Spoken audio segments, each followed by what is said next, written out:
à toutes et à tous, ma team kiffer, j'espère que vous allez bien. Aujourd'hui pour cette nouvelle vidéo, on se retrouve pour le résumé complet de l'étape 5 de Tirreno Adriatico. C'est vrai qu'on n'a pas pu suivre trop le début de Tirreno Adriatico, sachant qu'on suit déjà l'intégralité de la semaine du Paris-Nice 2022 sous forme de vidéo présentation d'étapes et résumé en images des étapes. On a d'ailleurs le résumé de la journée qui est disponible. Et aujourd'hui on va s'intéresser à Tirreno Adriatico, l'étape 5, vous allez comprendre pourquoi les frater. Donc voici le profil auquel on avait affaire aujourd'hui. 155 km assez vallonné, surtout dans sa partie finale, avec un sprint intermédiaire situé dans les vallons, et ensuite pas mal de côtes finales, avec une côte très sévère dans le final, avec des pavés, des pourcentages rudes, des passages à 10-15%, et ça a pu donner lieu à des différences. On a une échappée du jour qui s'est formée avec une bonne dizaine de coureurs. Ces coureurs ont donc possédé de l'avance assez importante au début face au peloton, et puis dans le final ça s'est réduit autour de la minute 30, et on savait pas ce qu'il allait en sortir pour la victoire d'étape. Est-ce que le peloton des favoris allait revenir au fur et à mesure des attaques, ou est-ce que l'échappée de la matinée ira au bout?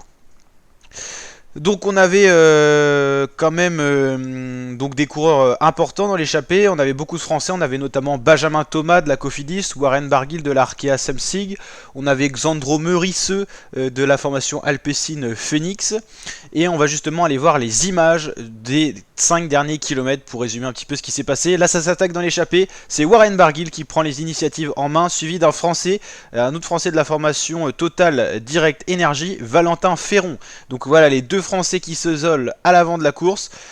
Ici on voit le peloton. Alors on a une sortie de route pour les favoris, notamment Evenepoel, Pogacar, et Evenepoel à ce moment là rentré au sein du peloton après sa sortie de route. Il n'était pas lâché parce qu'il avait tout simplement pas les jambes, mais il a fait une erreur de trajectoire. Warren Barguil cormet une à 2,9 km de l'arrivée, 8 secondes d'avance sur les autres échappés. Notamment Simone Velasco de la formation Astana. Barguil le plus fort, il lâche le Total Energy. On voit ici Xandro Meurisseux, Velasco, Benjamin Thomas, voilà tous les coureurs de la matinée de l'échappée, et Barguil s'isole à l'avant. Voilà Benjamin Thomas en difficulté ici. Warren Barguil toujours à 2,6 km de l'arrivée, le peloton 54 secondes. Est-ce que ça va tenir pour le français? Est-ce que les favoris vont s'expliquer à revenir? On voit le duo de poursuivants qui s'est formé, Simone Velasco, Xandro Meurisseux, Warren Barguil toujours en tête. Il a un bon coup de pédale, petit replat, il bénéficie pour récupérer un petit peu, et il enchaîne avec le dernier kilomètre sur des pavés, des pentes assez difficiles, vous pouvez voir à l'écran. On rappelle que Tirreno Adriatico est une course World Tour, elle est importante pour la formation Arkea si elle veut rester au sein de cette catégorie World Tour. Et Warren Barguil qui va s'imposer le breton pour cette très belle victoire d'étape sur Tirreno Adriatico. Première participation pour le breton et première victoire d'étape sur cette première édition pour lui.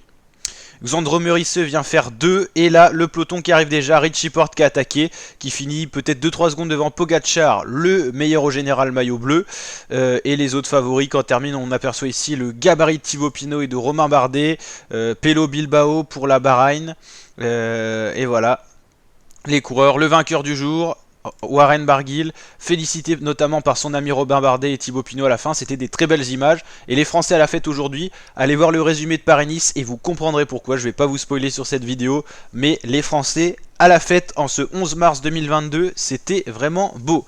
Bien sûr, ce soir on retrouve le rugby, ça continue le sport sur la chaîne avec le tournoi destination et le match Pays de Galles-France, avant-dernier match des Bleus, avant le choc France-Angleterre au Parc des Princes la semaine prochaine. On suit tout ça sur la chaîne, donc n'hésitez pas à nous rejoindre pour kiffer tout ça ensemble en vous abonnant, en activant la cloche, c'est bien sûr gratuit, le petit like si ça vous a plu, le petit commentaire des familles, et puis je vous dis à très bientôt pour de nouvelles vidéos. Ciao ciao les fratés.